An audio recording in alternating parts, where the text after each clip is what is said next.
I want you to meet Forky. Hi. Hello. Hi.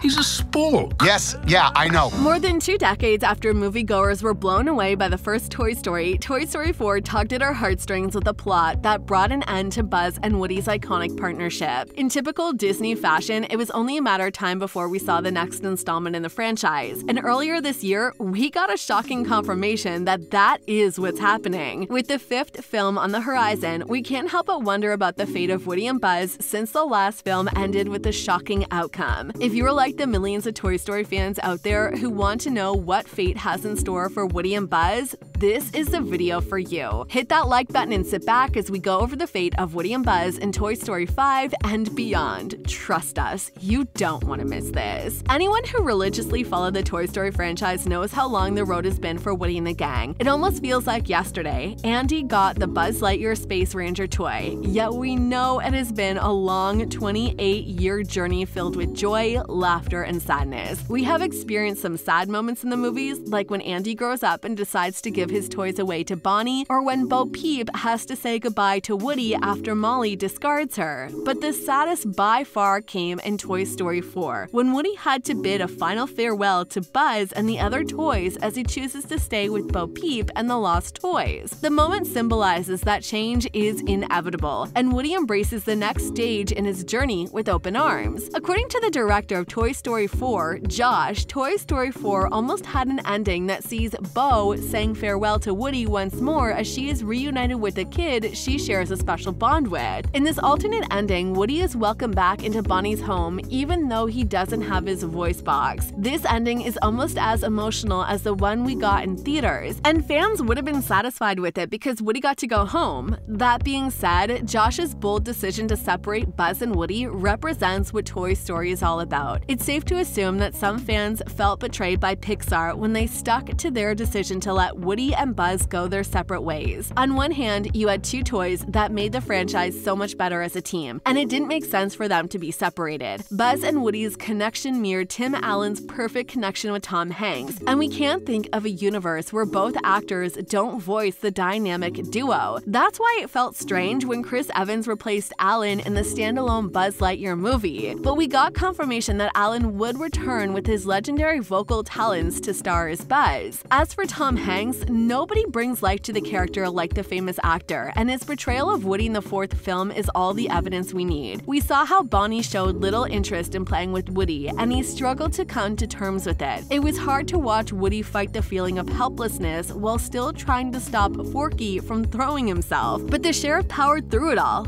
until he was reunited with his long-lost love interest. After being the perfect child's toy, Woody doesn't jump at the opportunity to run off into the sunset with lost toys. It takes assurance from Buzz before Woody finally accepts his journey with Bonnie has come to an end. If the end of Toy Story 4 left you sobbing at the theaters, no, you weren't the only one. This means that for the first time in the franchise, we expect to start the movie with Buzz and Woody in 2 different worlds. Buzz is with Bonnie and the other toys, while Woody rescues more toys with the ever-gracious Bo Peep. It's gonna be a new adjustment for fans to see how Woody functions without Buzz, and some fans might find it hard to come to terms with it. And we understand that it's almost like letting go of an important piece of your childhood, and we just have to kind of go along with it. Woody had always dreaded the idea of being a lost toy, and after 4 installments, he finally ended up as one, and he learned that it wasn't as bad as he thought. We know Pixar is going to give us a few scenes of Woody doing good as a functioning member of the Lost Toys. If we're lucky, Toy Story 5 may provide us with a fresh story on Woody's new life, helping the lost find their owners. While this sounds nice, it means we'll have to say goodbye to Buzz and the rest of Bonnie's toys. With the show's main stars separated, the next Toy Story film will take on a different shape. Unlike the movies before it, in Andy's case, we saw the boy grow into an adult who didn't need the toys anymore, and there's a high chance that we will see that happen with Bonnie as well. If it comes to that, we may see Buzz and his gang go through the events of Toy Story 3 again, where they may end up forgotten or best case passed on to another child. This means we might be looking at another crazy adventure where the toys come close to destruction only to be saved by their collective effort. This plot line might sound stale, but the absence of Woody adds a new twist, and we would like to see how they'll pull it off. The producers could go on a different route and reunite Woody with the rest of Bonnie's toys, and we believe this will happen since you can't have a Toy Story without Woody and Buzz meeting. After everything the toys endured with Andy and Bonnie, it felt like they should be rewarded with a happily ever after together in a child's home, but they never got that. Instead, the most important characters get separated at the end of the fourth movie, and the franchise seems to come to a touching ending. This puts the franchise in a strange spot, and some fans believe the new film will mark the beginning of a new trilogy. We know that there will always be an adventure as long as the toys are together. If Disney doubles down on a new trilogy, then we expect much of it to take place in Bonnie's room. Before Woody left, he made sure he handed over the sheriff's badge to Jessie, which signifies the passing of the torch to a new leader. The mid-credit scene where Bonnie makes a new plastic knife toy tell us there will always be life in Bonnie's room. The room will be filled with rescue missions and the occasional bouts of existential panic, but they will be alright. Even though the franchise doesn't include Woody in the original crew, it should be just as good as the first 4 films. When Disney's CEO first said that there was going to be a Toy Story 5, it came as a shock to those who thought they had seen the last of Woody and Buzz, but it was still greatly received. The thought of seeing the tenacious toys faces the next challenge on their way to bring joy to their owner-filled fans was so much delight that we almost forgot about how the last film ended. Some people think that choosing to make a 5th movie is the wrong decision after the events of the 4th film, and the argument is sound, but I would do anything to see Woody and Buzz running around as they overcome challenges together. Do you agree with us, or do you feel the way things ended in Toy Story 4 was the perfect ending for the franchise? Join the conversation and let us know what you think in the comments below.